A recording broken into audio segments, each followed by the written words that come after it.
Hello everyone, my name's Dean. Let's talk crypto. This is where you subscribe for daily Bitcoin updates and technical analysis. We track the price of Bitcoin as a proxy for the cryptocurrency markets at large. Today is November 24th, 2022. It's actually Thanksgiving Day here in the United States. Happy Thanksgiving to one and all that celebrate. And Bitcoin, as well as many other assets in the cryptocurrency market, have been in an uptrend for some days now, okay? And the question is, will this trend continue? Or is this another fake out, right? We posed this question yesterday. Are we going to reject at resistance and then make new lows? That's the question, okay? And I think we have our answers, okay? Right here, we're looking at XRP on the 4-hourly time frame. And XRP is exhibiting some strong signs of breaking out. Okay, now we're not out of the woods yet, but as of now, we can say that at least XRP has broken major resistance, okay? And this resistance is designated by this trend line that I've put right here. And this has been in, basically today's the 24th, it's a 16-day, 2-week resistance, right? That we're breaking, right? We came down for this move. This was the kind of the move that we had earlier in the month to make lower lows, and right after that, immediately we got this automatic rally, right, or A wave, and from that automatic rally or A wave, we've been putting in a series of consolidations, right? So if you get an A wave, you get a corroborating B wave, okay? And then you get another A wave, and then you get another B wave. Perhaps this is it. This is the impulse. This is the up-only move that we've been waiting for, okay? That's a probable read. Is it 100%? Nothing's 100%. But we're going to look at why it's very likely that this uptrend continue, okay? So we're gonna try to keep the analysis brief. Today is a holiday in the United States. I know not everybody celebrates, but it's a great holiday for the very reason that it's always a good opportunity to give thanks and to be grateful, right? Whatever's going on in your life, however difficult and challenging things may be, if you find an opportunity to look on the bright side of things and give thanks for whatever is going right in your estimation, that's always a good thing. It changes your mood, makes you happier, makes things better, right? It uplifts your energy, and it uplifts the energy of those around you as well. So I love that. And as nasty as the market has been, right, the crypto market in particular, there are a lot of things that we can be thankful for. So we're gonna keep that theme going for this live stream. Guys, I hope you're having a great day. All right, so let's get into it. Let's look at, obviously, Bitcoin. We're gonna look at the DXY. We're gonna look at Bitcoin dominance. We're just gonna look at a number of things, okay? And first, what I wanna do is I wanna zoom out, okay? Because I really want to emphasize what is going on here, right? Keep the entire sort of, not the theme, keep the perspective of what this may mean, okay? So once again, let's get in our measuring tool for time. If you look at this entire range, okay, this long range of price action, it's almost 200 days of sideways price action, right? People who are sort of analyzing the market and saying, oh, people have been calling for a bull market for the longest time, and we've just been going lower and lower and lower. Like, they don't know what they're talking about, or they're just purposefully dissimulating, right? They're just purposefully lying because it fits their larger narrative or whatever. But if you look at most altcoins, what you're going to see is for 200 days, you've been going up and down a channel, okay? On this channel, we've been saying, on this YouTube channel, we've been saying that is likely a consolidation reversal channel, So an AB base or a series of AB bases, right? And here, in particular, for XRP, which we're just gonna use since we're on this topic, it looks something like this, I believe. Let me see. Yeah, I like this count for XRP. Okay, that would be A, that would be B. This would be the second degree A wave. This would be the second degree B wave. That would be a pivot. Okay, so 2 degrees of AB basing plus a pivot. Okay, look, you don't always know. It doesn't always look the same. In this instance, perhaps this second degree A wave is much larger than the first degree A wave, although there's comparability between the first degree and the second degree B wave, the first degree A wave and the second degree B wave. The first degree A wave is massive, but the second degree B wave is comparable, right? And I think that's what you get, if anything, right? Because obviously the B wave has to be between 786 and 1618, or depending if it's a flat correction, or between 0.5 and 618 retracement of the A wave if it's a zigzag. So there's always going to be some relationship between A and B, but the 2 degrees, not always. Okay, so that's what we're seeing here, I think. All right, that's my best read. And yeah, this is why I'm saying that it's very likely that we can go up from here and make new highs and finally get out of this sideways accumulation range. Yeah, so I actually recently got into an XRP position, pretty aggressively, and with a small position, but leveraged, to with high leverage, relatively high leverage, because it's likely, I think. Okay, so I'm back in XRP at that level, and we're going to see. But so far, it does look promising. It does look like this is likely to break out. Okay, but time will tell. Now we're on a daily time frame because I wanted to point something out. Okay, and we're gonna get to Bitcoin in a moment. Don't worry. This is something we haven't seen really. I don't think ever. Well, actually, no. We've seen it once before during this 200-day accumulation range. Okay, and what am I talking about? If you look, you can see 1, 2, 3, 4 green days in a row. Okay, that's clearly a trend. Okay, the thing is, you can have trends, but the context is really important. Here, you got 1, 2, 3, 4, 5 green days in a row, right? But that trend was part of a corrective wave function, right? And we know it's corrective because it went like this, right? In a 3-wave move, and you could tell it was corrective because the base was retraced in such a way that it's not a wave 1, wave 2 situation, because this retracement came down more than the 0618. Okay, but it's always hard to tell because it could be a corrective base that leads into an impulse, and that impulse is the legitimate impulse, right? A pure impulse, or it's a straight base because the entire wave function is corrective and it's going to retrace. It's not always easy to tell.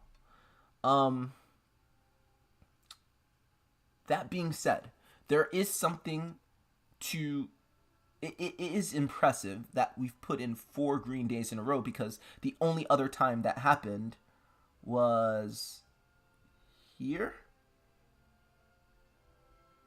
and here. Okay, now here, I think it's quite safe to say you hadn't even come close to completing 2 degrees of AB basing, right? You had an A wave, a B wave. You could say this was, it was quite clear, right, with a little bit of objectivity, that this wasn't going to be that this trend wasn't going to continue. Now here is a little more tricky, okay, because you had spent quite a bit of time in correction going sideways, and you had made the higher high here, right? You had made a higher high here. So again, it's tricky. It's tricky.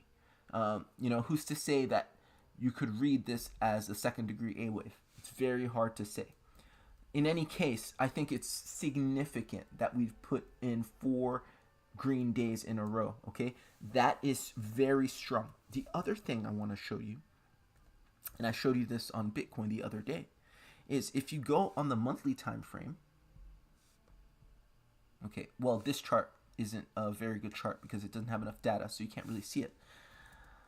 On a weekly time frame, okay, the weekly time frame is right at over, it's not at oversold territories, but it's in the region of being oversold, okay, which is very important. And it's crossing in, it's kind of making a bottom. It's bottoming out in the momentum indicator, okay? I'm referring to our stochastic RSI momentum indicator, okay? That's important because the weekly's bottoming out and the daily was just a few days prior oversold, okay? So when the daily and the weekly and the monthly, if you go on a higher, I guarantee if you, this chart didn't have that much data, but if I went on another XRP chart, let's try this out actually, instead of just saying if we have time. This is a live stream. Let's do it real quick, just to prove this point. I don't know if it's going to work, but I believe it will. The only reason I'm looking at the Phemex chart is because I'm trading that particular asset on Phemex. Okay, XRP. I think the Bitstamp chart is the biggest, or the most data. Okay, let's go on the weekly chart. Okay, and the monthly chart. Okay, yeah. So that's what I figured. Do you see? Once you get enough data, you see that the monthly chart for XRP is in oversold territory. Okay? Monthly chart's in oversold territory. The weekly chart is about to, it's basically bottoming out in oversold territory, right? Right about under 40, okay? And the daily chart was in oversold territory just a few days back, okay? Right here. So that confluence, if I know a lot of people like to use indicators and don't really use price action or don't know how to read price action, which is fine, whatever. But if you're using indicators and momentum indicators, right, having the monthly, the weekly, and the daily all oversold simultaneously is a really strong signal for a macro bottom. Okay, I'll repeat. Using the stochastic RSI momentum indicator, having the monthly, the weekly, and the daily time frame all oversold, right? And the daily was oversold just a few days back. And this is true also for Bitcoin. We're going to look at Bitcoin in a second, and we could do the same analysis just so you understand there's consistency here. What is going on here? Okay, there we go. See right here, just a few days back, right? The daily time frame, right, was oversold. The weekly time frame and the monthly time frame were all oversold. So had you purchased this asset on the 10th, right, that's pretty much, and I'm not saying that you should have, but like if you're trading purely on these momentum indicators, buying it on the 10th while the daily, the monthly, and the weekly were all oversold, you would not have made a lower low right there. And if we do break out right here, right, that would have been the low, right?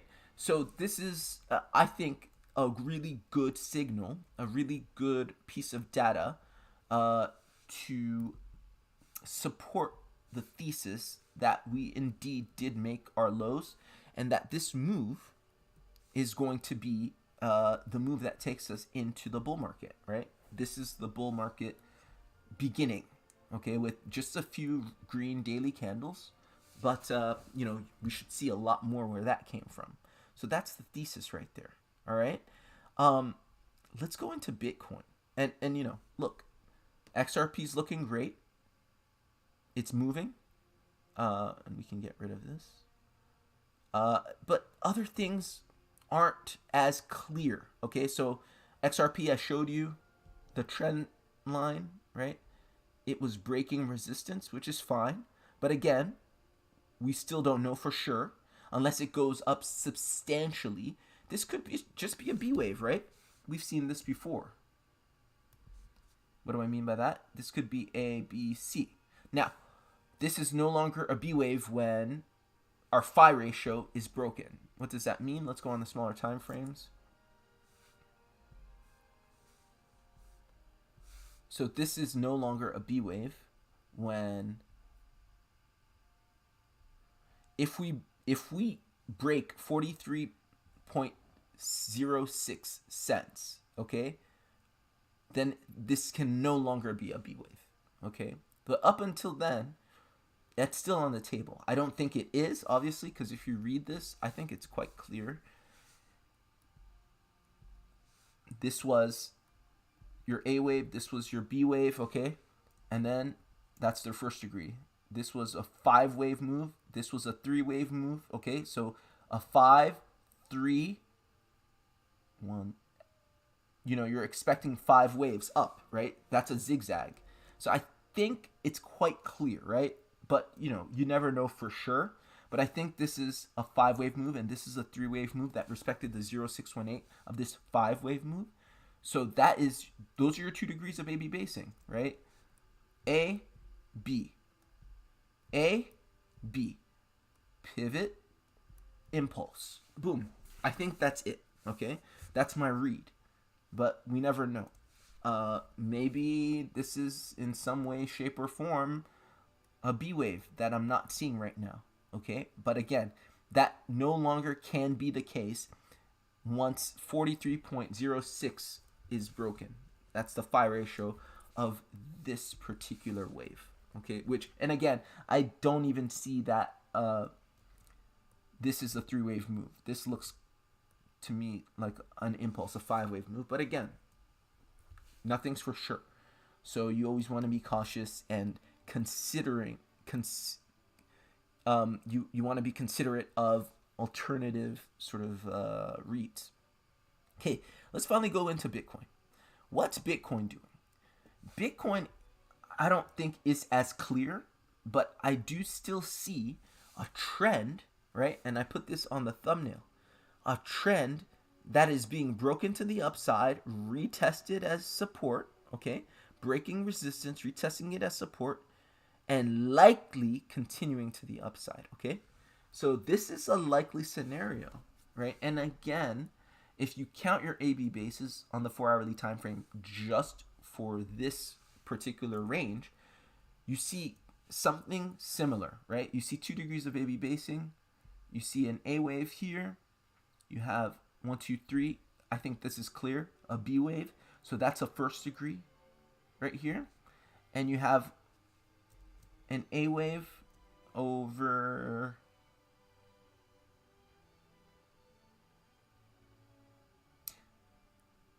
here. And then this B wave was tricky, but it's like this, okay? And the B of B is a triangle, right? And that triangle broke down for the impulse, the C wave. So I think you got your pivot right here, and you got your impulse. I think you got a proper impulse right here. And this impulse is going to really show itself upon breaking, okay? So I see 2 degrees of AB basing on the 4-hourly time frame for this price action that we've been in since the 8th, right? The low that was put in on the 8th. Now, if this is true, what we're going to see is a strong move up here, okay? Whatever is happening over here, when this is finished, if that's true and this is an impulse, we're going to see a strong move up here. And that's going to catapult us and make it very clear what wave, what mode of price action we're in. So let's go on a smaller time frame and see if we can't see anything more.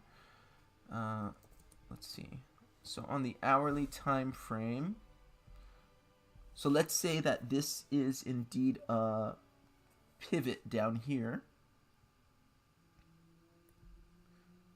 Let's see.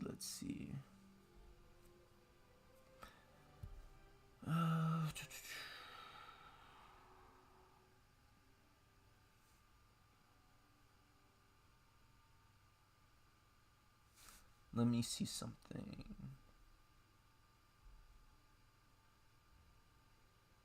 Yeah, I think this is a pivot, and I think your impulse starts here. Let's see if our volume indicator doesn't give us any indication, or it can give us some indication.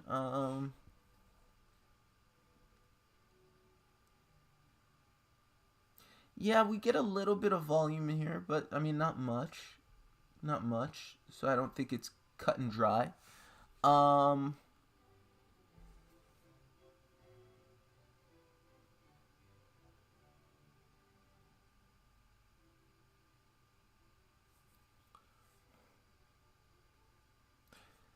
Is it in some way? It's hard to count waves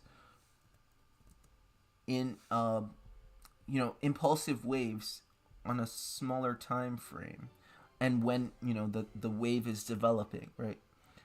It's hard to tell what's going on.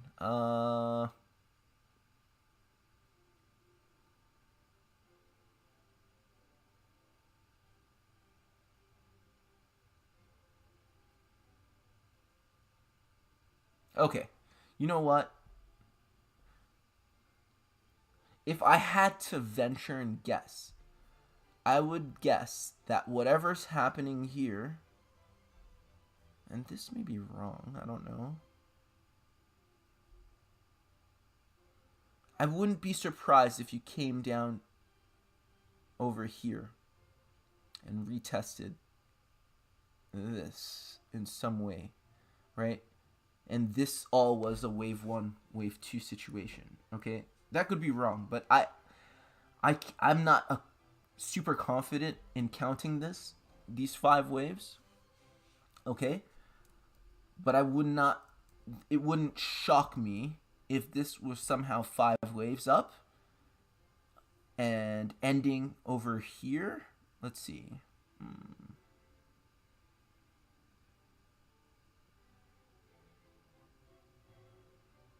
It's tough. It's tough to read this. I wouldn't be surprised if that were the case. Okay? And basically putting in a move like this before continuation. Wouldn't be surprised. Wouldn't be surprised. Now, just because Bitcoin's doing that doesn't necessarily mean that the rest of the market is also going to be correcting. Remember, if we're in a proper bull market, what you're going to see is other assets front running Bitcoin, right? Altcoins are going to front run Bitcoin. Bitcoin dominance is going to drop. We're going to look at that in a second. And you're going to see things gain market share against Bitcoin. So it's not the fact that, we use Bitcoin as a proxy for the cryptocurrency market at large on a larger time frame, right? But on the smaller time frames, right? Maybe on the 4-hourly, the 4-hourly, right? Other assets are going to already turn bullish while Bitcoin's still correcting. This is possible. So my hunch, okay, and again, I'm not super confident in counting 5 waves up. I do see some sort of ending diagonal right here, right? This to me looks like a rising wedge, and we know rising wedges typically break down to where they formed, okay? So just like using pattern analysis, that's my analysis on what's going on here. And we know ending diagonals only happen in wave 5, okay? And again, it could be wave 5 of primary wave 3, right? It could be an intermediate wave 5 of primary wave 3. It doesn't have to be wave 5 of the complete 5-wave sequence. But gun to my head, I'm seeing this retest or kind of come back down here. And if this is a 5-wave sequence, right, starting over here, then we know whatever time it's taken.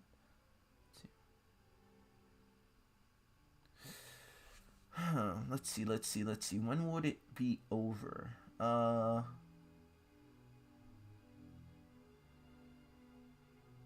Okay, you know what? If I had to say this is a 5-wave sequence, I would say it stops here, not here. I would say it stops here, and this is a B wave. Okay? So, again, I'm not 100% on this 5-wave count, and I don't think it's that important, to be honest, because the larger analysis on the higher time frames is what is most important to me. But if I had to drop down on the smaller time frames, I would say that this is a 5-wave move in some way, okay? And then this is some sort of correction, and we're waiting for this to complete before resuming, okay? So this would be something like this. Okay, and again, I'm not very enthusiastic about this read. I'd say that you have a leading diagonal here. Okay. Leading diagonal wave 1. You get a wave 3 that ends here. Your wave 4 comes down here. And I think you get a wave 5 like this. Let's just quickly measure that out and see what it looks like using the fib. Okay, it looks like you got an extended wave 3, which is okay, yeah. Right at the 3382, okay. And then you would, let's see.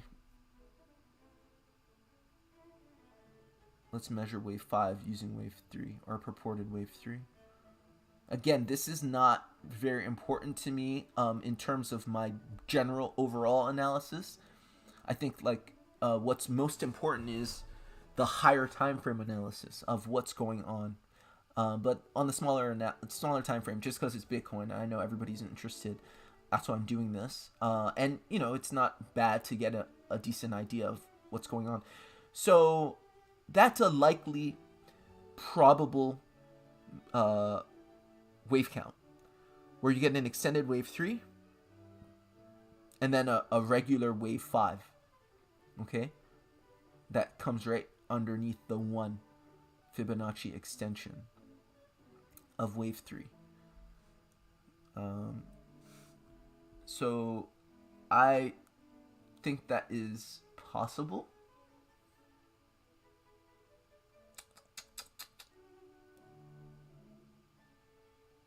I'm thinking of another possibility right now.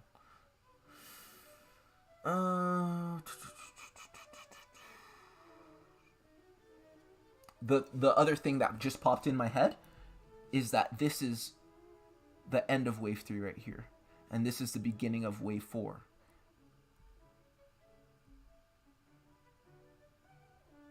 Which is also possible. Again, I think this is good what we're doing here. This is the challenge of trying to count waves in a trend, up or down. Impulsive waves, right? Corrective waves, you know, are challenging to count just because permutations and combinations are so manifold. But you could also say that unformed impulsive waves, right? Impulsive waves are really challenging to count as well, because you get so many extensions, and you know the trend just goes and goes and goes, either up or down. It goes, and it's hard to make heads or tails as to what's going on. You know, you get a lot of running flats, you get a lot of extensions, and this and that, running diagonals. So I mean, it's tricky. But I think the important part is, if you correctly identify an uptrend, you get the hell out of the way. And what do they say? Don't trade against the trend. This is part of why you don't do it, because it may look bearish, but if it's trending, you want to really be careful to counter trade it. Okay, if it is indeed in an impulse, like a proper impulse, whatever correction is liable to be an intra-wave correction, and then the trend is likely to resume. So I would say, let me just look at this and I'll give you, because you know what I do. I don't like to give you guys a million different, it could be this or that, obviously, always could, but I like to give you what I think it is. And, you know, just until proven wrong, that's what I think it is, right? Doesn't mean it's correct, but that's my best guess, right?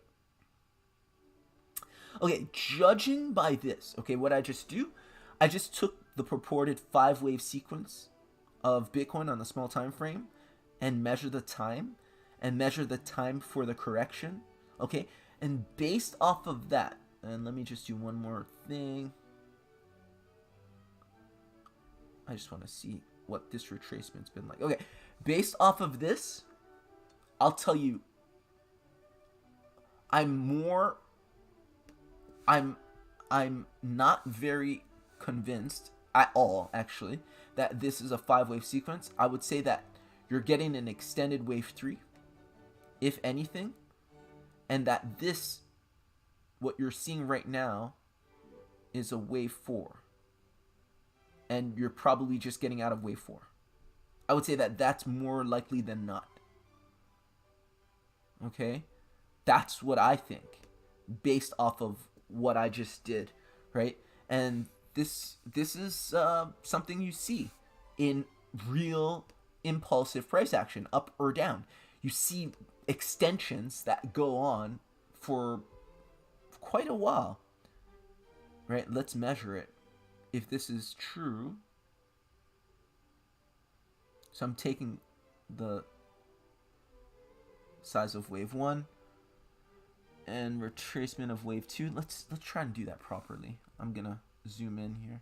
Let me get rid of this, get a little more real estate.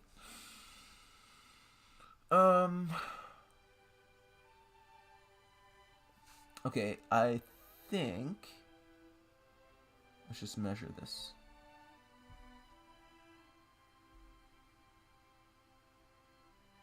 Yeah, that looks, that doesn't, I don't like that either.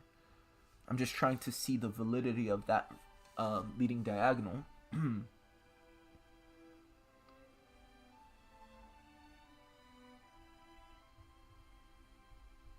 Remember, a leading diagonal is a 5-3-5-3-5, and ending diagonal is a 3-3-3-3-3. So I'm basically looking for a 5-3-5-3-5.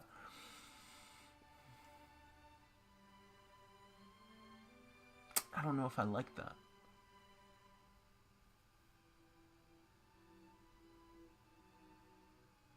If anything, I'd say wave 1 and 2 are right here. It's very subtle, but I think that is a better read. I'd say wave 2 came down here. Do you see that? It's very subtle. You'd have to go on a really small time frame to see it.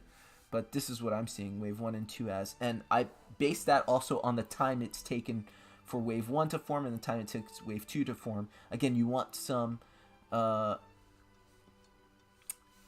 parity in the time it takes for the waves to form. So I like that. Wave 1 comes up, wave 2 goes down, minimum 382. I can just eyeball that. I don't need to measure it. I know it's hit the 382 minimally. It's hit the minimum retracement. It doesn't violate anything. It takes about the same amount of time. Everything up until then is part of a pivot or part of a corrective sequence. I think that is more likely than not if I were to measure.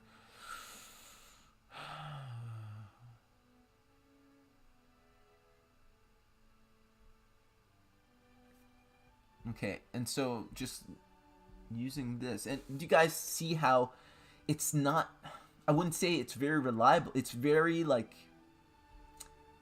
you have to know when it's useful to count waves. And I'm doing this again as an exercise because, you know, this is Bitcoin, this is what we do, this is a daily show, but I really want to underline the idea that, you know, as powerful as Elliott Wave is as a tool, you don't use the same tool in every circumstance.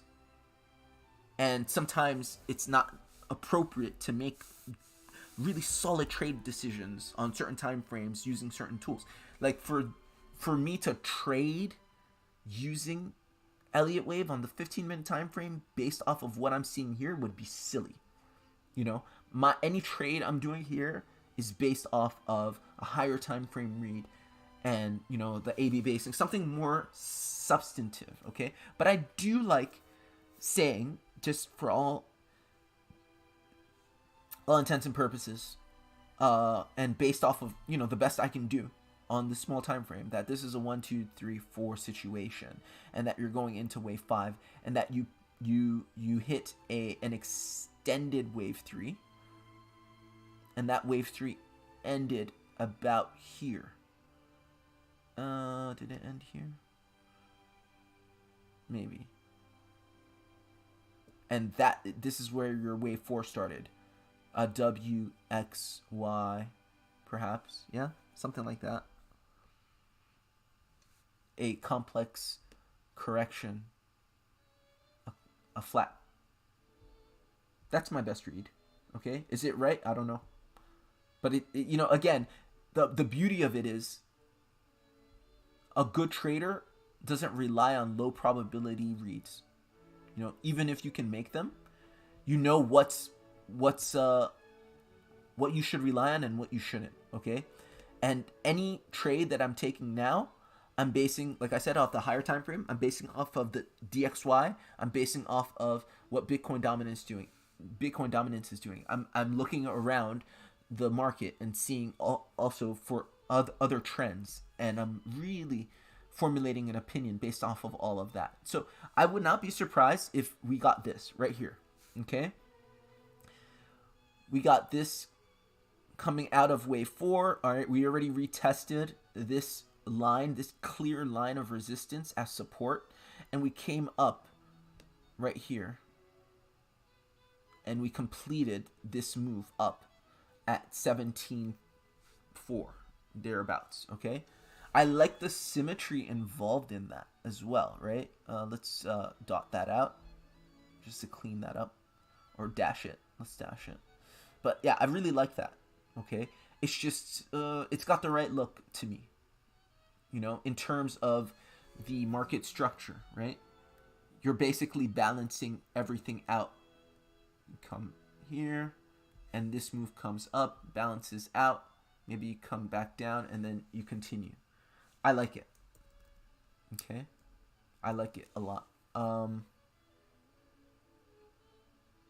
What would that do? That would take Bitcoin up an additional 4%. Okay? It's possible. I don't know. Another reason I like it, it's the 24th. Typically 0 to 3 days after a full moon or a new moon, you get a market top and a market bottom. So after a full moon, you get a market bottom 0 to 3 days after. And the full moon was on the... When was the full moon? I think it was on the 13th. I don't remember. It was something like that.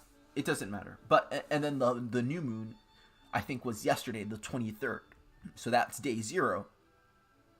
So 23rd, 24th, 25th, 26th. So 24th, 25th, 26th. So anytime between now and the 26th, statistically, we're likely to see a top. So I like the idea of that. All right. Again, I don't know if it's right, but my idea is that on the higher time frames, I really like the idea of this being some sort of impulsive move up. And even higher time frames, we can do the same analysis that we did with XRP. Thus far, we've gotten, well, at least in this sequence right here, 2 straight days, and if we move up here, it's gonna be 3 straight days of green price action, which we hadn't gotten at any time during this sequence, okay? But in the larger sequence, let's see. Okay, in the larger 170-day sequence, it's not much. And again, you shouldn't expect too much of Bitcoin, because if this is a bull market, Bitcoin's not going to be the poster child for the leading trend. It's going to be a lagging indicator. All right. So that was Bitcoin. That's my high time frame, low time frame analysis. All right. Let's just cycle through really quickly. Okay. So Polkadot. Let's go on the 4-hourly time frame.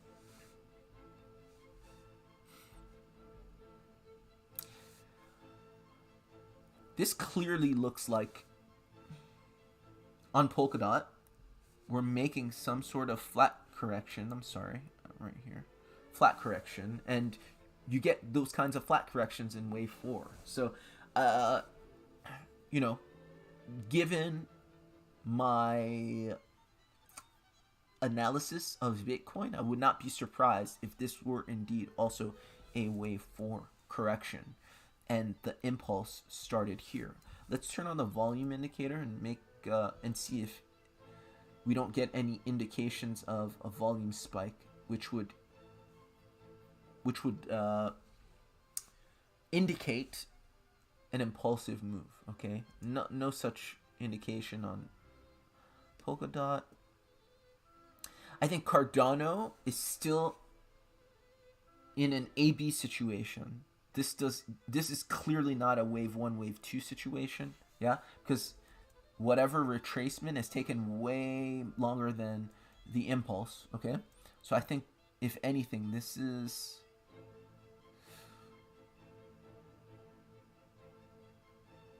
I wouldn't be surprised if this came down. Right? Let's go on the smaller time frames. Let's look at this, because there are a few assets that are in this situation. Okay, so let's not get ahead of ourselves.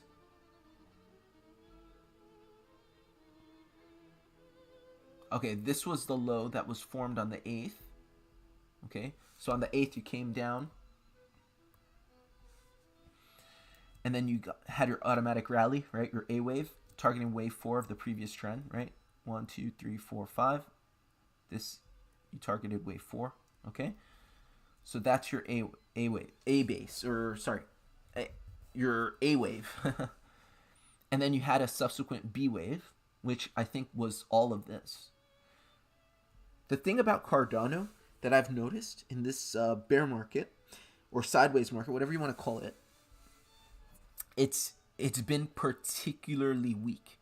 And why that is, I'm surmising that it has something to do with the popularity of the staking protocol, right? A lot of people stake Cardano on chain, and they get, I don't know, 2 to 3% in their staking pools, which is good. But every time people get 2 to 3% of the asset and they sell it, it creates this scenario where you it looks weaker than other assets, you see? So just looking at this entire AB base, or this consolidation reversal pattern, it's sloped downwards. And I think that downward slope is a direct result of the popularity of Cardano staking. It doesn't mean it's a bad project. It just means that it's a bit inflated, right? Because people can stake and generate more Cardano. And it's not bad to be slightly inflationary, because it depends what it's used for. Sometimes you want your currency, or if it's currency, or like your token, to be inflationary because it's functionally inflationary, because it's used for this or that, and you want to keep the price relatively low so that people can use it. A good example of that is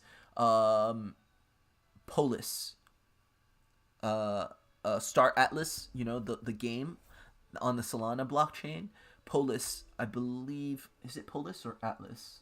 One of them is the currency in the game, and it was created by the game engineers to be purposefully inflationary. And actually, they hired a bunch of economists to do that and to do the research, and so that you can actually use the token in the game and people would actually use it. Because if the token gets too valuable, you're not going to use it as currency. Bitcoin, for instance, you'd be stupid to buy a cup of coffee with Bitcoin, because a few years down the road you would have paid thousands of dollars for a cup of coffee. Do you see? So sometimes, if the purpose of a token is to be used as currency, you want to keep it inflationary. You do not want to for it to gain value in such a way that people don't want to use it anymore. So that's my take on what I'm seeing in Cardano. Does it mean that Cardano is not going to do well? No, I don't think that. I think it's going to do fine, but just understand that during these accumulation periods, you may see some slumping as people, have the liberty and the opportunity to sell newly generated tokens in the staking protocol. So, okay, that's my explanation for that. Okay, while we're here, this is my count. As I've shared before, I think this is quite clear, right? And then this is a pivot right here. So let's focus on that.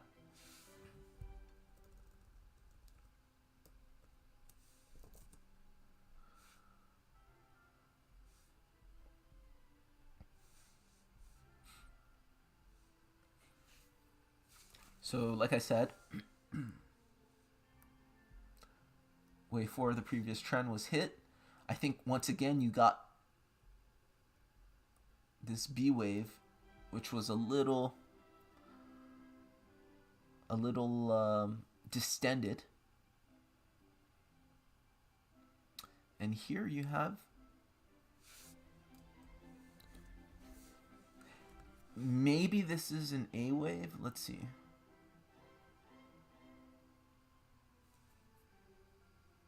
Okay, this is, let's go into smaller time frames and focus on this.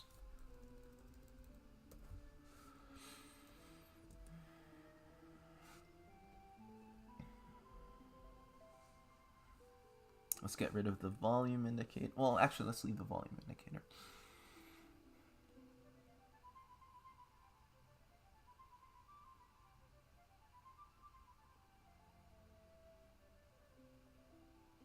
Okay, so as we said, this was a pivot.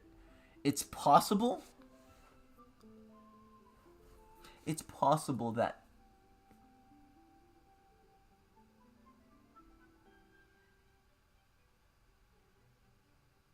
sorry, I'm thinking. Let me take a sip of water. Hope you guys are having a great Thanksgiving and you're surrounded by loved ones and you're feeling good about life. There's no other there's no other reason to do any of this. It's not about the money, it's what the money affords. The freedom, the liberty, right? It's just, yeah, the ability to spend time with your family when you want to. So I hope you guys are able to do that.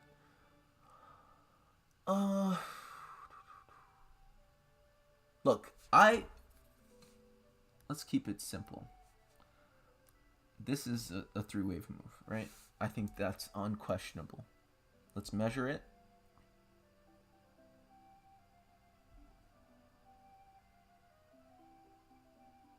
Let's see.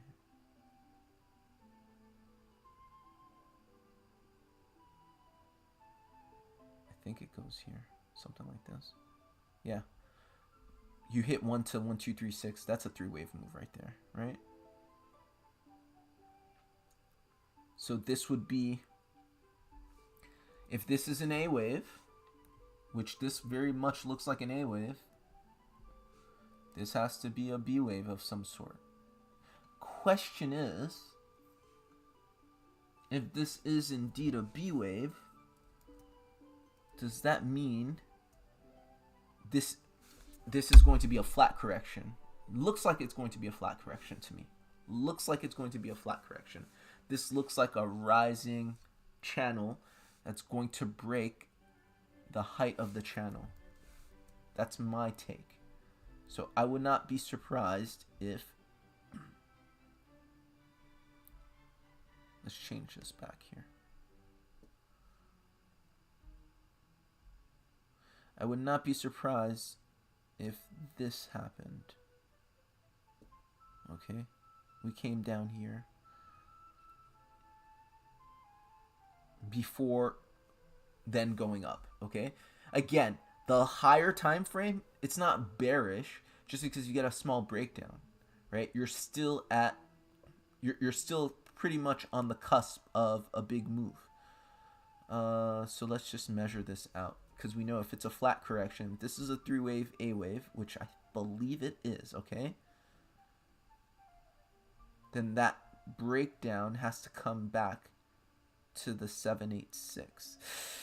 However, let's say something. Look at this. This is an A wave. That targeted wave 4 of the previous trend.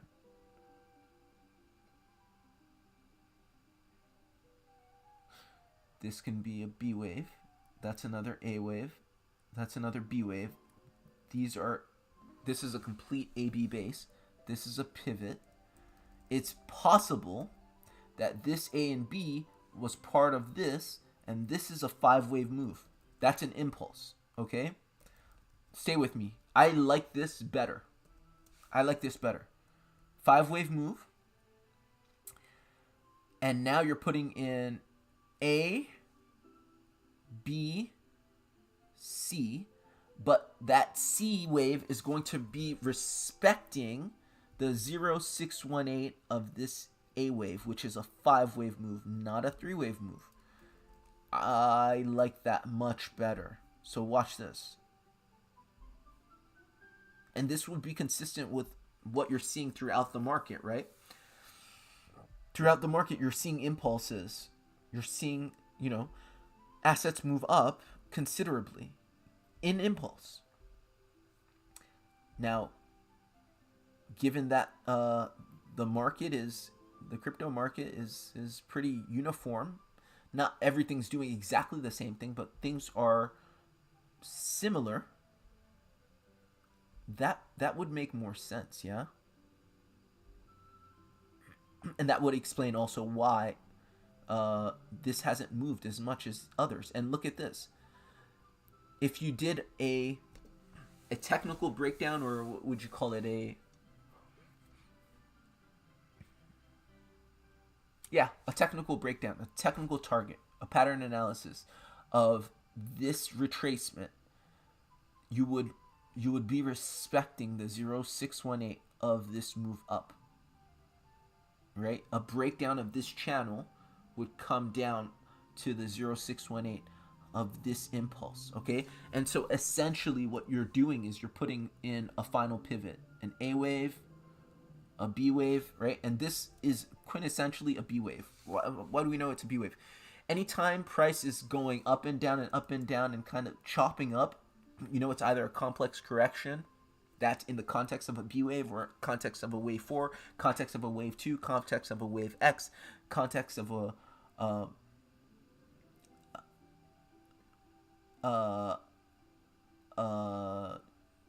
context of a wave 4, B, or X, right? So I believe what you're getting here is an A wave. This is some sort of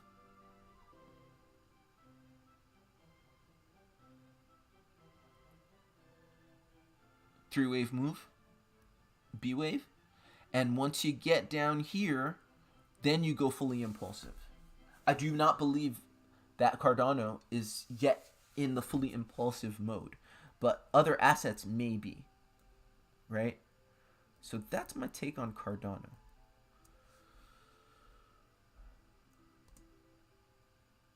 Let's zoom out real quick, back on the 4-hourly.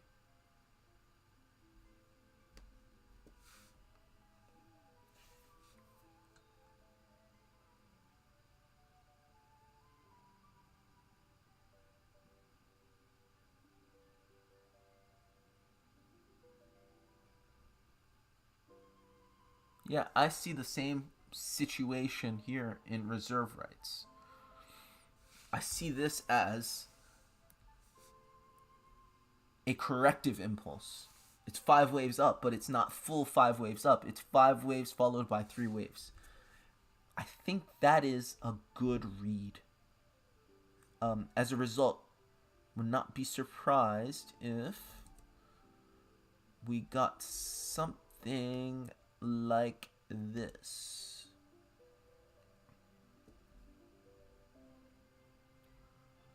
Let's see.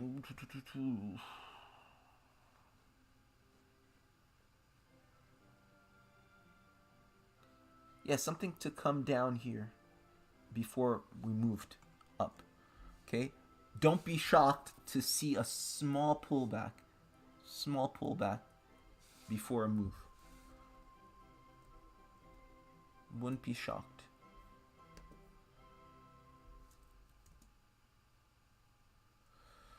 Now, you're not going to see it in everything, okay? Some things will probably already be an impulse, and so they're going to continue up. That's the trick, right? But I wouldn't be too shocked to see a small pullback. All right, let's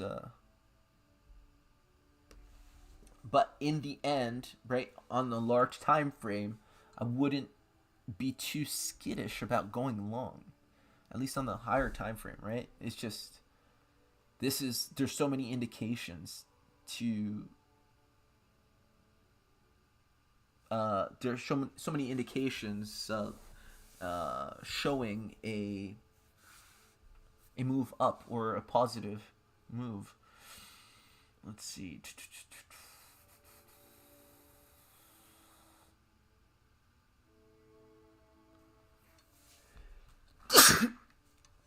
Excuse me. Yeah, just the slope of these waves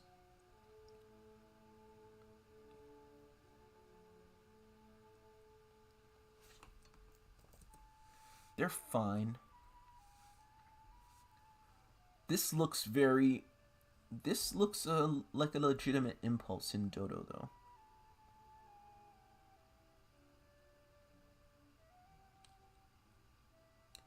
This looks like a legitimate impulse.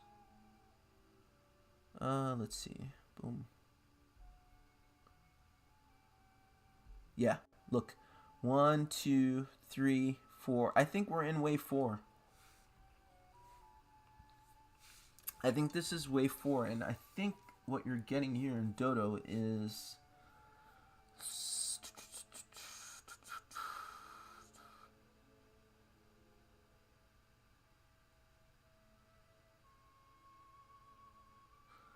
some sort of triple 3, or maybe a some sort of a triangle. A, B, C, D, E. Okay, A, B, C, D, E triangle. Okay, so not everything's going to break down. And again, look, if you had to guess, you know, because that's essentially what you're doing. You're making educated guesses. Your money should be more on the side of being at a macro bottom and making a higher high than anything else. And any pullback should be like, you know, basically all I'm trying to say is, and I'm having trouble finding the words. The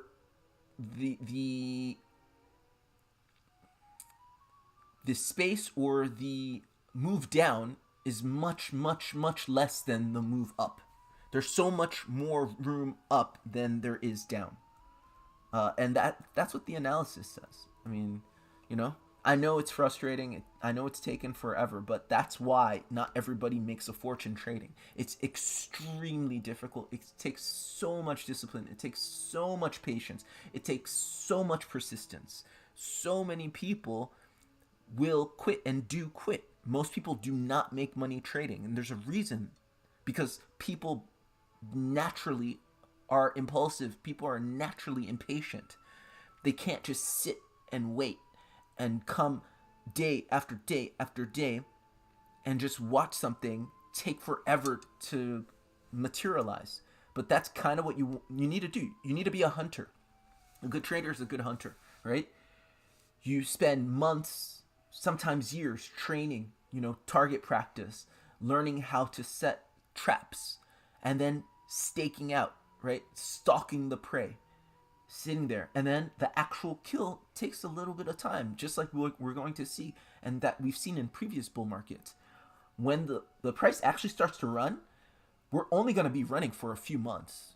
So this is what I keep saying. Like, my high time frame analysis has us topping out in Q1 of 2023. People think that's insane, but it's not really, because every time we run, we don't run for as long as we correct. The correction always takes much longer than the impulse. The impulse is quick, right? And the subsequent consolidation is long, right? So wave 1, wave 3, wave 5 are relatively quick. Wave 2 and wave 4, especially wave 4, are slow. So you gotta be a hunter. That's why we show up every day, and we try to be consistent in kind of like paying attention. You gotta pay attention. But if you've paid attention, or you're invested and you're exposed, and you're still you're gonna do fine. You're gonna do absolutely fine. Okay, I see 5 waves up here for ETH. I see 3 waves down.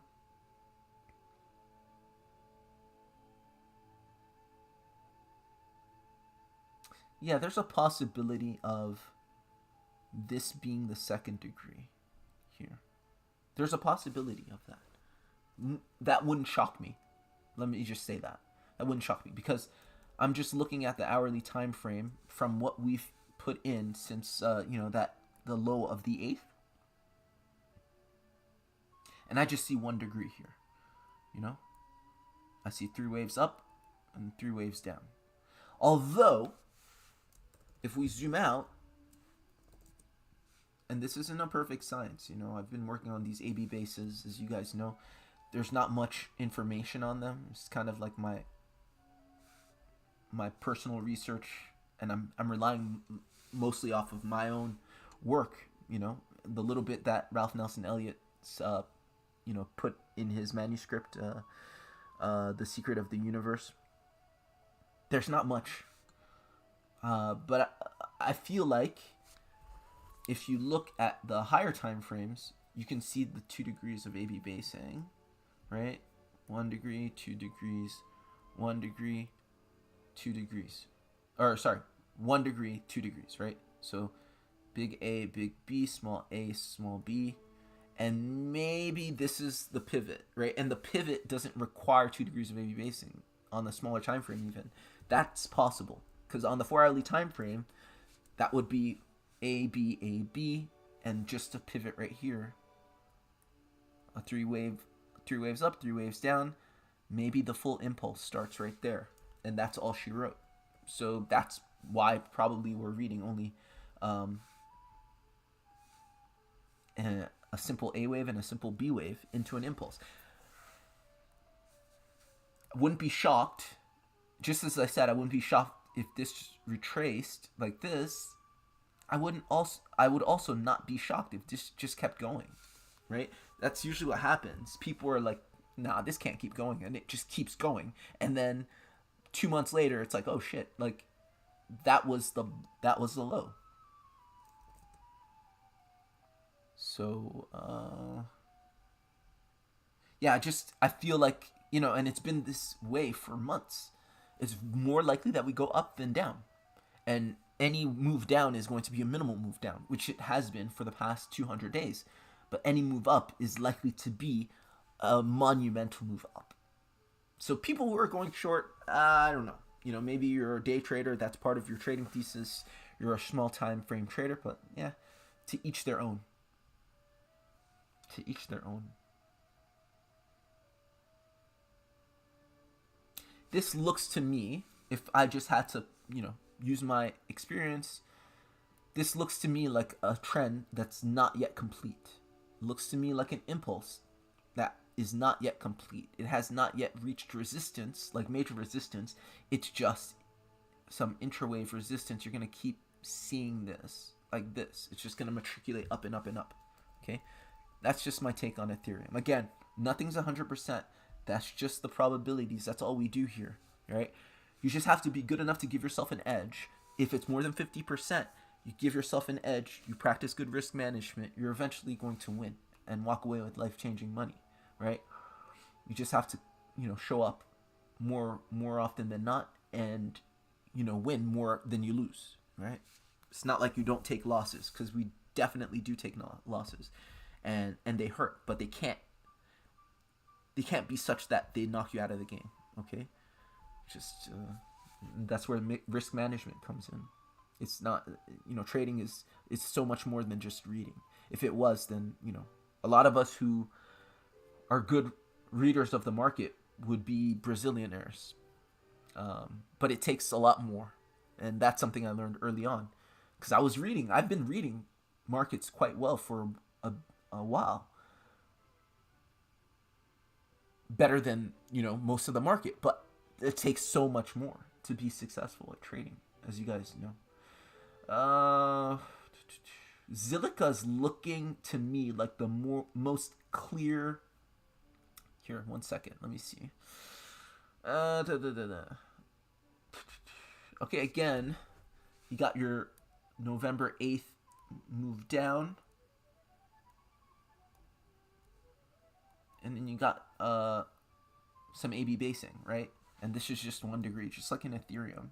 Here you got 3 waves up, and then you got a nice composed B wave, 3 waves down. Then you have a pivot, and I think this is quite clear. This is quite clearly an impulse. Is it a corrective impulse or a full impulse? I don't know, but we have our volume indicator showing us that this is legitimately an impulse, right? Some nice big green volume bars there. What's going on here, though?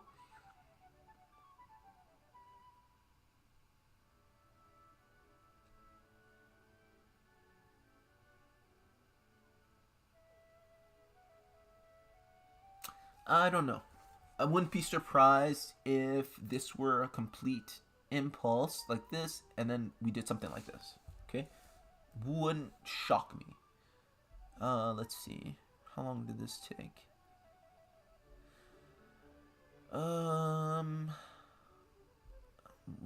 This is 44 hours, and this is...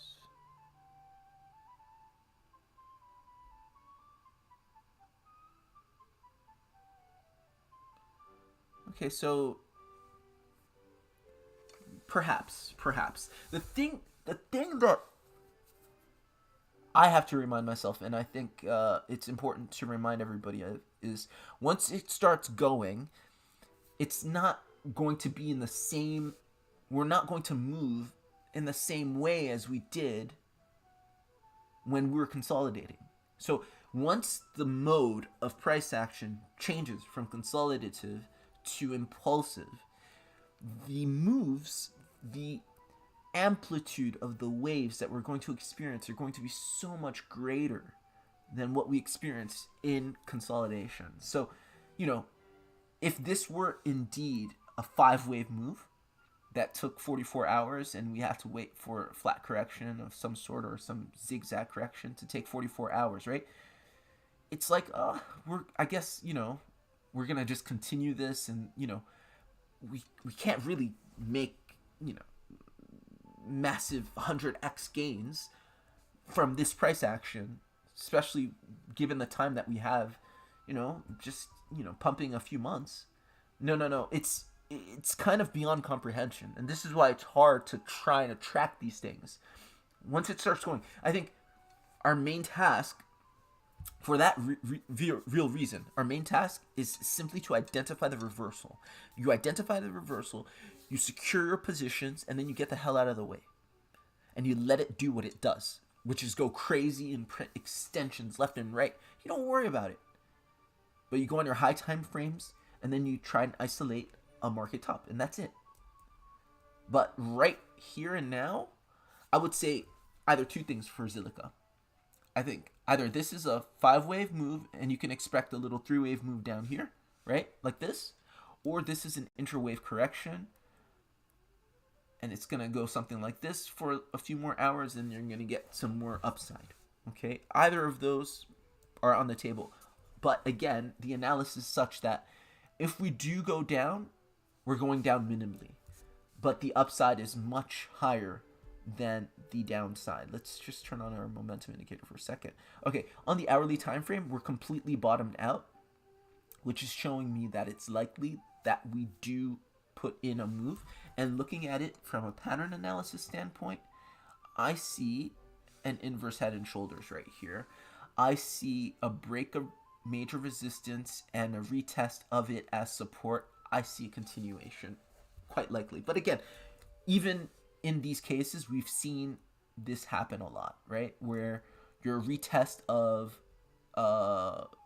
previous resistance as support happens like this. We've seen that a lot, right? So I wouldn't discount that. But either way, who cares? Who cares? The important part is you're safe. You just want to be safe. So whatever your entry is, you're out of the way, and you can let price action do what it does and continue on without invalidating your trade, stopping yourself out or liquidating yourself. All right, let's move on. Dogecoin, kind of same thing as we saw in Zilliqa. I definitely see, let's see. This looks like a wave 4 to me. It looks like an intra-wave correction, right? A nice running flat. Again, you see 1 degree of AB basing. I think that's what you get in your pivot, and then your impulse starts. And I think it's not going to be evident for, the average investor, trader, speculator until we break important resistance, and that's the important resistance that we have to break right here, right? For volume to start coming in, for actual, strong green candles to print. So that's what I see in Dogecoin on the small time frame. Litecoin has been doing really well. Yeah, I was watching Crypto Banter this morning. They had one of those shows where they're like, oh, it's going to be so hot and salacious that we're going to put the show up for 23 and a half hours, right? Because, we don't want to get demonetized or struck by YouTube and censored. And, they have like 600,000 followers. And, they have a staff of people that they have to pay just using their YouTube revenue. So that's important to them. But he was talking about some stuff that really wasn't that. He's not BitBoy, right? Rand Neuner is not BitBoy. Anyway, he was saying how he wanted to go short on Litecoin. And the reason was that he saw no reason why Litecoin should have pumped from $58 to $78. He said there's no reason, no fundamental reason. So, when there's no fundamental reason he wants to short, you could tell he's not a trader. Because that's not how markets work. Markets work, markets work. Anyway. I would not go short. I would not go short. Because even if on the small time frame, if you get a short-term correction, this is going to rip. Okay? And Litecoin is, I think, one of the few, if we go on the 4-hourly time frame, you can see it's one of the few that's been in a strong uptrend. And look, this is one of the few assets also that has broken its bear market resistance, right? A lot of people call this a bear market. I call it a consolidation channel, whatever you want to call it. It doesn't matter. You've been in a channel consolidating for about 200 days, right? Yeah. About 200 days. 195 days or so. And you've broken that to the upside right here in this move, okay? This level at around $72 for Litecoin was massively important. Okay, so what I feel is going to happen, right, and I think this is very normal behavior, is that you do get a pullback, right, But the pullback we expect. Retesting old support or old resistance into new support. You broke this resistance of 200 days. Very, very likely that you come back, retest it as support, and continue. So again, that's consistent with what we've seen in other assets where you do experience a small time frame pullback. So I would not freak out or be too shocked about any small time frame pullback. It's just, nothing goes up in a straight line, and all you want to do is know what trend you're in, right? You don't need to trade. Sorry, this magnet's driving me nuts. Okay, here we go. Okay, and that would, if we got that pullback, that would be consistent with a wave 4 correction. So actually, would not be surprised if we got a pullback and danced in this region in a complex correction like this. Okay, why? Because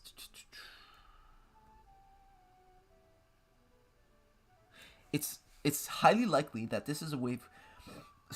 That this is a wave 1, wave 2 situation, and this is a wave 3, and we're in wave 4, and wave 4 pretty much just reestablishes the $72 level as support and launchpad for a wave 5, which is probably going to be extended. I really like that count on Litecoin. I think I had that put in before, right? Let's just measure it really quickly. Let's see, from this to here. Again, I'm looking at wave 1, wave 2. The retracement of wave 2 is about between 382 and 618 of wave 1. You can eyeball that. And the time, really important, the time it took wave 1 to form is about the same time it took wave 2 to form. We always look at that, right, in Elliott wave. And you know what? If this is a wave 1, wave 2 situation, then we have not yet hit our wave 3 target. Another thing that this could be is, let's just count this out. This entire consolidation period really quickly.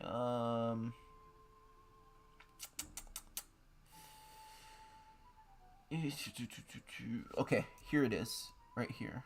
It's in June, kind of like what Bitcoin did. It's in June that it bottomed out with the orthodox low.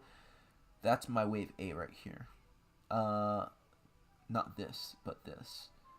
And here I got some sort of running flat correction. Really bullish. I pointed this out before on the channel. And then my second degree is down here. And then this is my pivot. Okay, yeah, I like that as a pivot, not my wave 1, wave 2. But it is a zigzag pivot, which is really bullish. So I would say, gun to my head, Litecoin looks like this. Oh crap. My magnet's really fussy today.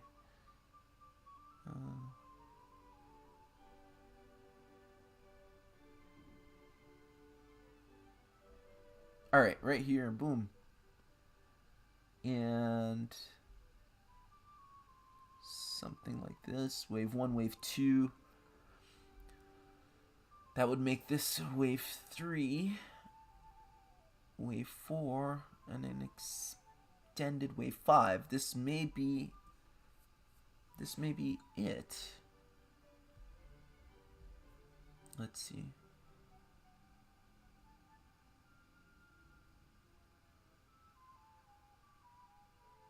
I'm just counting these out quickly and in my head. If it's tough, or like you guys want me to, like, we don't have time for me to annotate it out. Like if you're watching, you probably already know how to do this. And if you don't, like, just keep watching. You'll figure it out.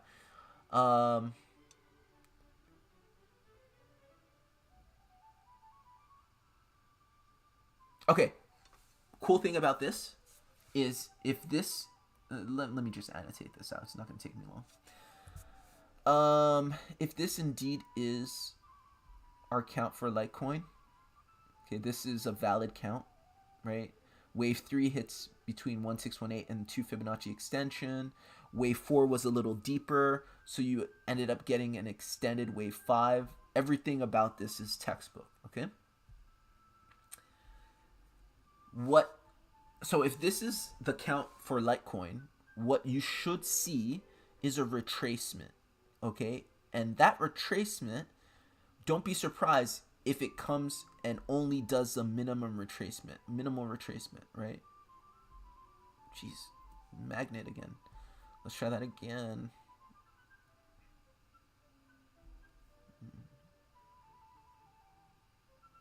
Right here. So I'm not surprised. I would not be surprised if our retracement goes something like this. It looks like a zigzag's forming.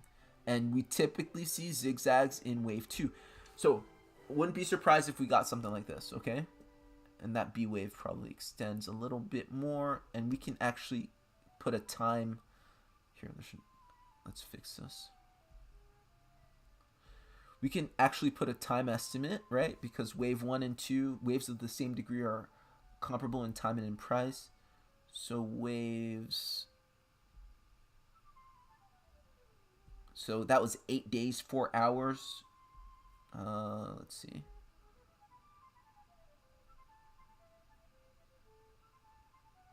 It's possible. Okay, I don't know if it's going to be, right? Because that's quite a while. That would take us all the way to the 30th. That would take us all the way to the 30th. And I think, yeah, that would take us all the way to the 30th. Which is like in some days. But this is not out of the question for Litecoin, right? It's gone. It's moved sooner. It's moved earlier than other assets. And usually what happens is, the first movers also correct. Everything corrects, right? It's just a question of when. Wouldn't be surprised if you saw something like this. So a B wave that took a while, and then finally a breakdown that retested this 200-day, if you will, resistance as support.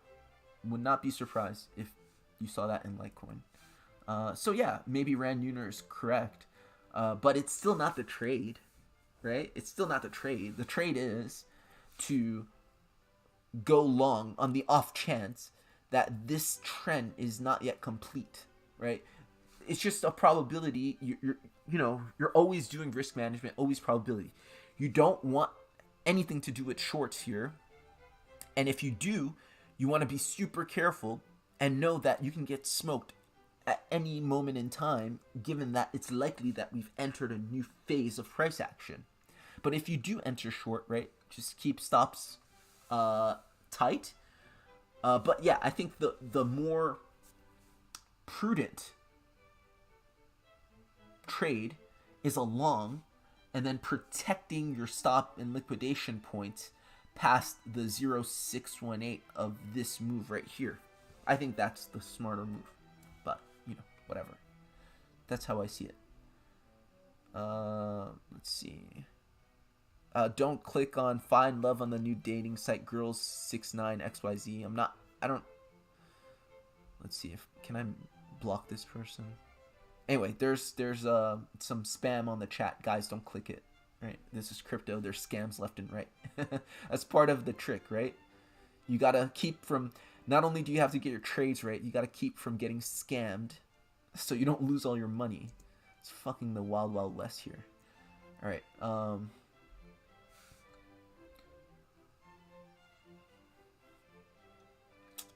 So synthetics is kind of doing the same thing, right?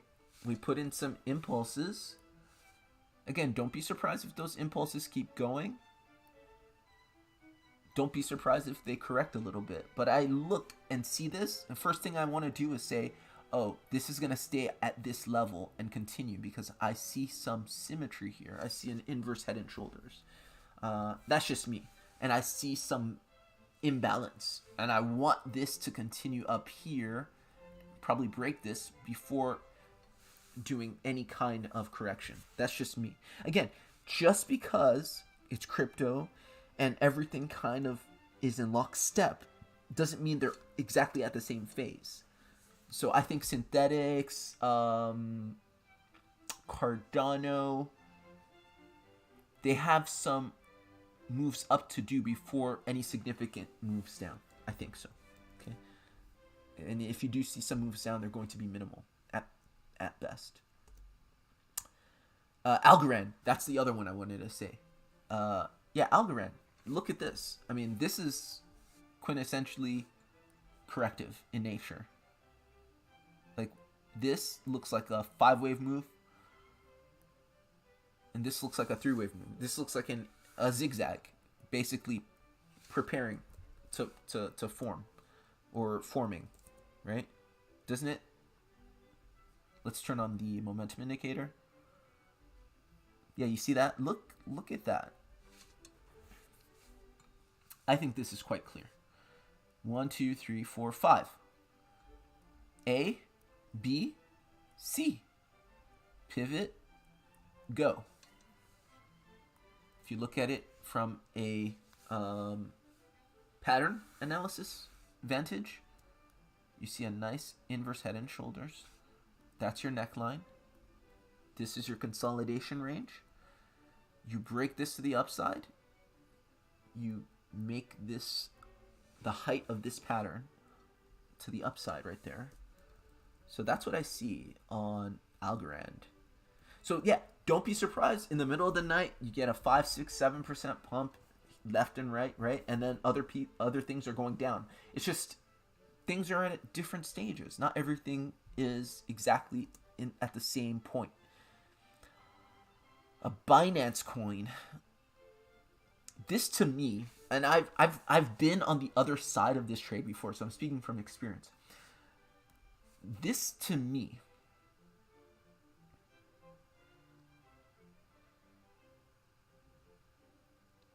the first thing you do when you look at this, you're like, oh, it's overheated. I want to short it. I'd be careful. I'd be really, really careful. Because this to me looks like some sort of complex correction that's correcting up. Okay? It's possible that you've reached some sort of resistance where you're going to put in a move down, but I don't think you're going to put in any significant moves down. So again, I would bet on it going up much more than it goes down from here. That's just me. I would not, like, earlier in my career, I'd probably want to put in a short there with a lot of confidence. But I'm not anywhere close to as confident in this breaking down as I would have been in the past. You're clearly at some significant resistance, right? At this level.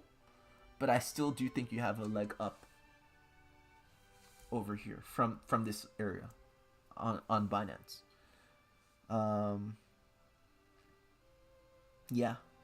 Again, don't fade this rally. I think that's the moral. I mean, if you go at token by token or project by project, it's just clear on the high time frame. You're looking really good for continuation. Again, if you go on the really high time frame, the past 200 days, an A wave, a B wave. This would be a 5-wave move, and this is your 3-wave move. So you have 2 degrees of AB basing, right? And then you have a nice pivot, and this should be it, right? That's what my research has shown. 2 degrees of AB basing, a pivot, and you're gone. So if I'm consistent and if I trust, my 10,000 plus hours, or I don't know how many hours it is at this point, if I trust all my data, all my research, all my experience, I'm not fading this impulse. I am not fading this impulse at all, in the least bit. Actually, I'm quite pleased to see it, given the state of things for the past few months. I'm pleased to see it. And obviously, it's going to be more and more clear as it goes what it is. But I do believe that this is the beginning of a different mode of price action in the market. Fully impulsive price action. Yeah, I like it. And again, I think most people are going to underestimate just how much it goes. Like, they don't correct as much.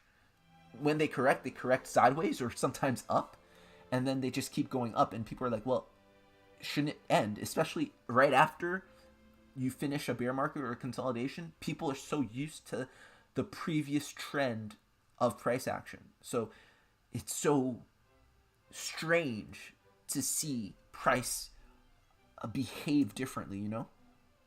XRP we already went over. And Bitcoin, yeah, we already went over. So that's the watch list. And again, you see here, yeah, I would not be surprised to get that wave 5 right there.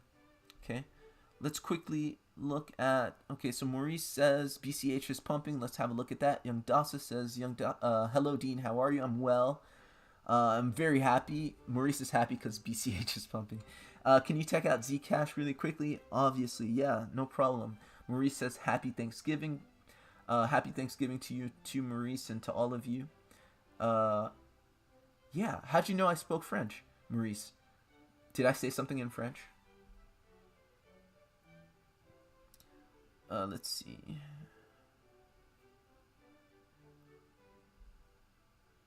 Yeah, my son's not here right now. So, did I speak French? And I just didn't, like, I wasn't paying attention. I don't know what I've been saying.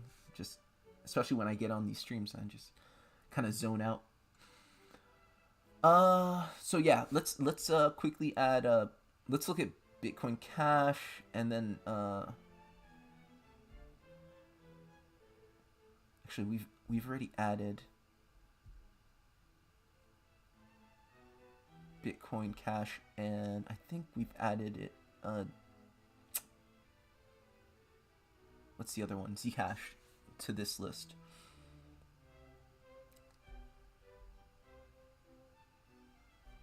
Let's see. Bcash.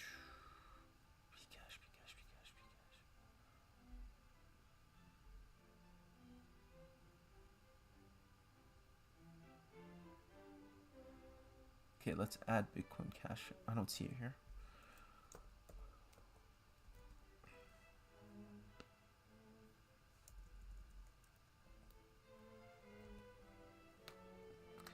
And I believe the one we add is the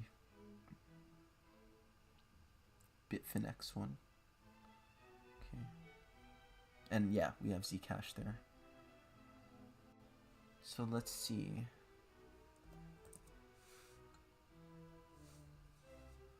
Yeah, Bitcoin Cash is looking good. That's a really nice B wave, by the way. Bitcoin Cash did it like Bitcoin in terms of bottoming out in June.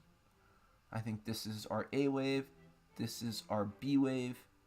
I think our secondary A wave and B wave were right here. So I think your 2 degrees of AB basing went like this for Bitcoin Cash. And then this right here is the beginning of your pump. So for Bitcoin Cash, I feel like it looks like we've had 1, 2, 3, 4 straight green daily candles, which in context of the price action analysis is really strong. Really strong. Okay, on the smaller time frame, let's go on the 4-hourly time frame. It's looking like,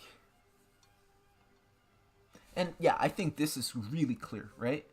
This is clearly a zigzag, and I don't think it's finished. And what can we do?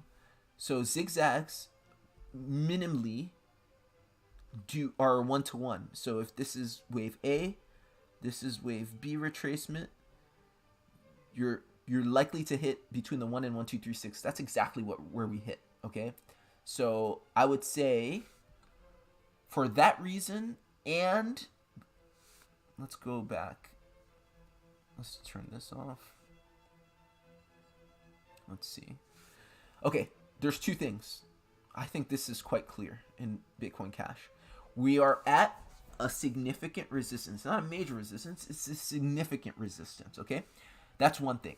The second thing, as you saw, the zigzag target of the C wave, right? If this is an A wave, this is a B wave, and this is a C wave right here, has been met, right?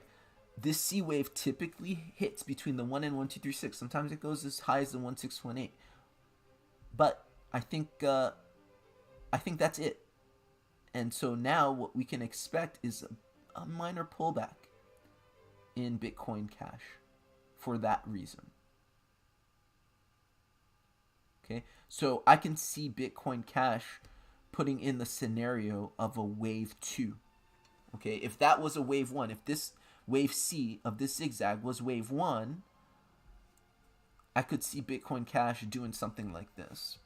All right, let's go on the 15-minute time frame and count it out real quick.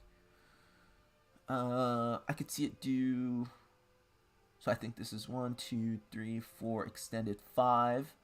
Okay, let's just put that in real quick. 2,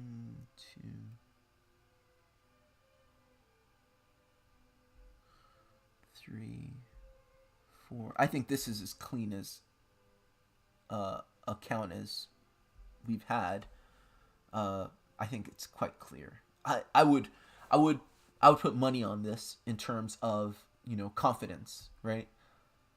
Like, remember when I was saying counting Bitcoin, I wasn't so confident. Like this, I'm like more confident in, and I would probably put a trade in, if I wanted to, gain exposure based off of this count on the smaller time frame. Obviously, I'd have to mix. Good risk management says if I'm swinging, I'm making a swing trade, I'm going to look at the higher time frames as well. But just lower time frame, I really like this count. Okay, if this is correct, it's taken us about 35 hours a day and 11 hours to go up, and thus far it's taken us about 39 hours to correct. Okay, so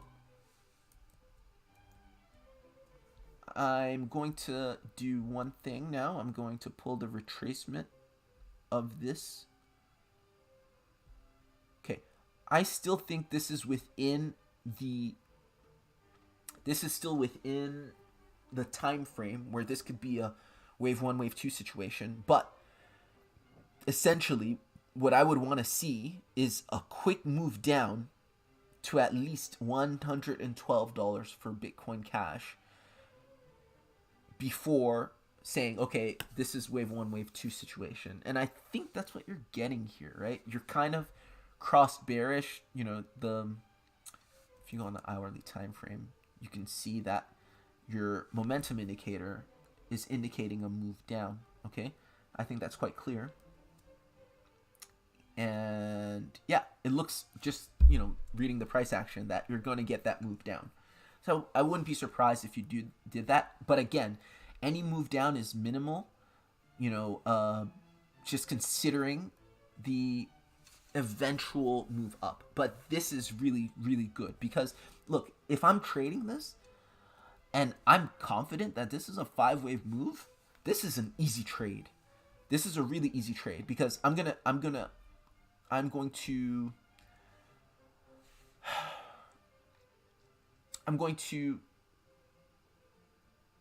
what's the word I'm looking for?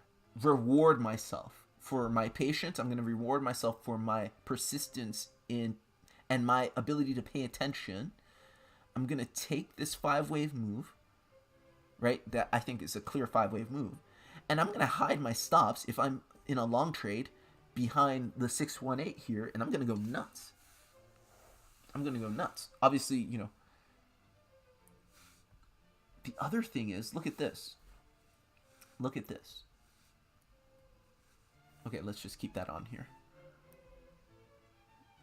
This entire move will just be a retrace of this resistance. You've had this resistance since the 8th of November, right? You were playing, you broke it, you retest it. A lot of things are really consistent. There's a lot of corroboration, a lot of confluence in this read. For me, this is a high probability read. This is the type of read I would put a trade in on, right? When I look at it this way, it's giving me that answer. Look at it that way, it's giving me the same answer. I get really confident, almost overly confident. I have to be careful about what's going on this chart on the small time frames. But it's very likely that that's exactly what we're likely to see. A pullback and then a pump, which should be a significant pump out of this main resistance, which should, you know, draw a lot of attention, right, to casual speculators, right? They'll start paying attention once they see double digits or triple digit gains, because this is a major resistance that you've held in the market for 170, 180 days, something like that, right? So that's when really the fireworks start happening. So that's Bitcoin Cash. Zcash, something very similar. Very, very similar. Yeah? I can just tell on the small time frames. And again, you have an asset that is some way, I don't know much about the fundamentals of Zcash, but it looks like what Cardano's did, right? In the sense that it consolidated by sloping down. And that consolidation downwards may indicate people selling off regularly. Maybe because they were printing tokens, maybe the foundation or whatever, the organization or whoever created the project was selling off regularly, or people can stake it and earn yield and then sell off. This is what those types of charts look like. Like they're not straight. They look weak in that way. It doesn't necessarily mean it's not going to have a good bull run. No, that's not it. Because once things start going, people don't want to sell, right? People get greedy. Always trust people's fear and greed, right? That's what this whole market is. Fear and greed, right? So once, you know, you get big green candles, nobody wants to sell. That's just the whole idea. And when everything's going green, people think it's going to go on forever. And it kind of does for a few months. And so people get fabulously rich and nobody wants to sell. But then, you know, it's a game of musical chairs. You know, you don't want to get caught without a chair when the music stops. You know, that's why we train and we do our analysis. But in consolidation in a bear market, these types of assets where you gain yield or the foundation selling off coins, they look like this. Okay, anyway, I would say that this is very clear A wave, this is very clear B wave, this is a very clear secondary A wave, this is a very clear secondary B wave, this is a very clear pivot, and this is now our impulse. Okay, that's my move, that's my read rather, and it's consistent. Right? We see consistently throughout the market 2 degrees of AB basing and a pivot. Okay, and my research has shown it's 2 degrees of AB basing and a pivot, and I've worked on it. I've looked at thousands of examples, thousands and thousands of examples, and that's what I see every time I see a reversal. So I'm not surprised to see that again here, right? An A wave, a B wave that looks like, a B wave that looks like this. It's running flat, by the way. A small pivot. And I think this is full impulse. Okay? But what I think is happening here is much like BCH, you broke this resistance right here, at least on a small time frame, and this was the resistance that was put in on the 8th, right? You broke it. What do you do after you break a resistance? You know, this is trading 101. You break resistance, you turn around, and you turn it into support. So I think that's what we did here, or that's what we're doing here. So I would not be surprised if on the small time frame, let's look at this.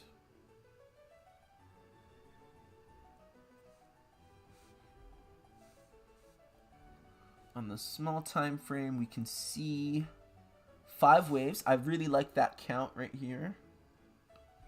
Let's see. I'm just gonna, it looks like some sort of 53535 leading diagonal down here somewhere. 3, 4, and then an extended wave 5. That's what it looks like to me. And you've just been putting in, this clearly looks like some sort of ABC correction, right? Lots of chop, lots of indecision from market participants. Right? I think that's what you're getting. A zigzag, which you typically see. Remember, you typically see zigzags in wave 2. Okay, much like what we saw in Bitcoin Cash. Would not be surprised if you put in, so this was a, let's see, 28 hour move. Won't be surprised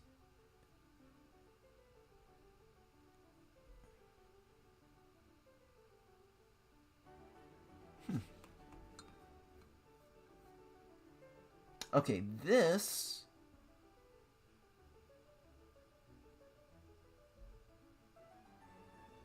I don't know. I don't know. Let's see. I would want, let me tell you something.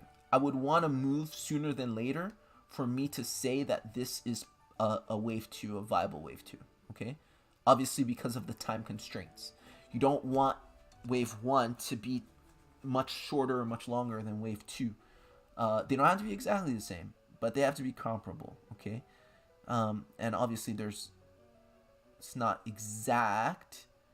My measurement's probably not exact. I don't even know where to catch the bottom of this wave, but more or less, I would want the last wave of this zigzag that looks like it's forming sooner than later. Okay, probably sometime Friday or something like that, right? So this is what I'm looking at. I would like, I think this is likely happening in Zcash, kind of like what's happening in Bitcoin Cash. So structurally, you broke resistance and you're testing it as support, and then using Elliott wave analysis, you're just going up 5 waves, down 3 waves, boom. And so, yeah, just like Bitcoin Cash, I'm quite confident to say that this is a 5-wave move. And so if I wanted to, reward myself for good analysis and for being consistent and for paying attention every day, I would go long and hide my stops behind the phi ratio of these 5 waves. And that's my trade. I'm not going to waste my time trying to short this and get a few percent. Like, I think that's a stupid trade. Obviously everybody has a different way. Some people, they make their living just trading short time frames and accumulating like that, right? Others, like myself, I used to do that, but it's very stressful. It's not as rewarding. I don't think, personally. I don't like the lifestyle that accompanies that style of trading. I really like swinging and accumulating during macro bottoms and macro tops. So I would say that for me, as a swing trader primarily, I like the idea of building this position behind this. And that's it.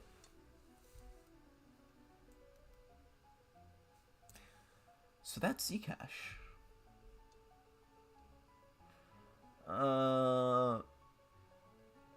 Oh yeah, Maurice. Yeah, Maurice says I was speaking to my son in French. Yeah. That's what we speak, him and I.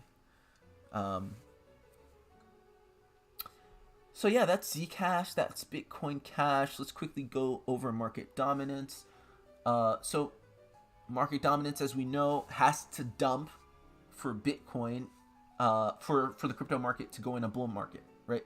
To go on a bull run, and we're getting what we want to see.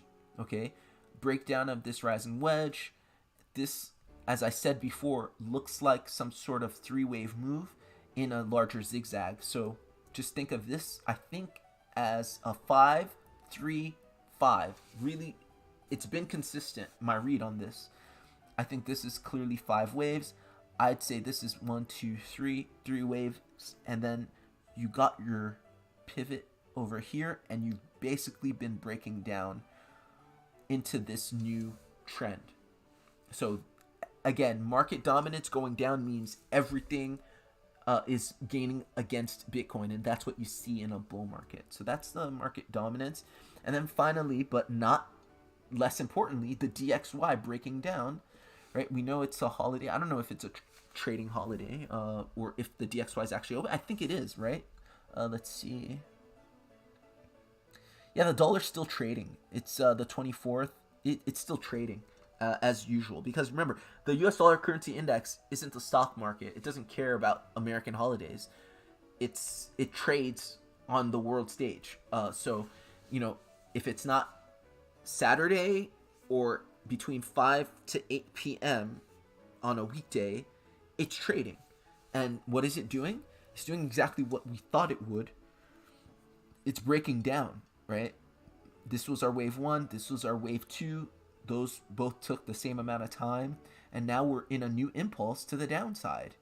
And this has just been making lower lows consistently. Okay? So this is the atmosphere. This is the environment that we can see big moves in Bitcoin and the rest of crypto. So, just the higher time frame analysis of us getting a major move, a big pump, and this being the macro bottom is really, really supported by what's going on in the DXY, okay? Which is, I believe, the market mover. All right, guys, that's it. I'm going to go check on my turkey.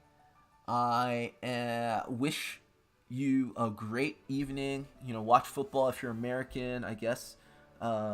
Or just hang out with your family, lots of, good vibes, love, all that good stuff. And, if you're still here, if you're watching this show, if you're listening, you're paying attention, you're going to make it. It's not a question of if, it's a question of when. This shit is hard. It's one of the hardest things ever. And, whether you're trading, Amber says, happy Thanksgiving, Amber. Whether you're trading on a small time frame or a high time frame, it's really important that you remember that markets don't last forever in one mode, okay? You can go down only so long, you can go sideways only so long. If you're still exposed, you're going to make it, and you're going to outtrade Three Arrows Capital. You're going to outtrade Fenbushi recently got hacked. The principal at Fenbushi lost like $50 million. Like, dude, you guys, we're in one of the most challenging markets ever.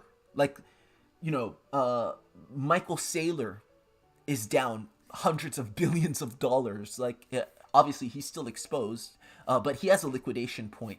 Luna capitulated. Freaking, what's the other one? Digital Currency Group is even feeling the heat, right? Bitcoin miners all around the world are throwing their hands up and giving up their mining operations. Guys, if you're still involved, people think crypto's easy. It goes up 100x, 1000x. I'm going to make a lot of money. Easier said than done. And then you actually do it. And if you make money and people are going to say, look, how did you get your millions? How did you get all that money? How did you make it? I have a neighbor. He's a multimillionaire. He's around my age, a young guy. Also African guy. African American, but like, African diaspora. His parents are African, and he's got a bunch of money from crypto. He got fortunate. He doesn't read charts or anything like that, but you can make life-changing wealth with crypto. Okay, but it's easier said than done. Either you get lucky, or you're doing what we're doing right now. We're paying attention, we're doing our best, we do our analysis, and we stick with it until it pays off. And in my estimation, we give it a few months from this point on, which I believe is the bottom, and we cash out, and we rinse and repeat in 2024, I believe, right? Let's see real quick. When do I have us starting the next bull run? At the next halving, which is approximately... I don't remember this date. I'm not trying to look too far ahead, but I'm just giving an example, right? If this is accurate, then we do the same thing over again in March of 2024, April 2024, right? It's just, that's how we're going to do it. And it's going to be easier said than done. And, once we go up to this point, everybody's going to get involved. And then people are going to think it's going to go up forever. And then people are going to get sadly mistaken as we go down again for, I don't know, potentially 425 days of pain, okay? And then a lot more people are going to get liquidated. A lot more people are going to get shaken out. Not just individuals, but companies, okay? But, learning how to read charts, learning, again, that this is tough, that it's a game of attrition. It's basically who's left. And whoever's left is going to make it. And so a lot of people are going to start talking about crypto once we start hitting this line and Bitcoin hits 100K, or we start moving and things start going. But remember, this pump should only last, according to this chart, about 3 months, right? February, right? About 3 months, 92 days. By the time the average speculator investor gets kind of wind that we're going up, they will have invested way too late. Most of the gains will have been lost, right? And they're either going to get wrecked or by the top, right? So again, remember what we're doing here. Do not lose faith. If you're still watching, you're literally one of the few. And I think that's the hardest part. Not, getting lucky. Yeah, it happens. Kind of like my neighbor. He got lucky, and good for him. He's doing great things with his money, and, he's a nice guy, great guy. But most people who make it in this space, it's time in the market, not timing the market. But I think you could do both. You could spend time in the market and try to time the market to maximize your gains and your potential for actually making it. Because making it is not easy in crypto, right?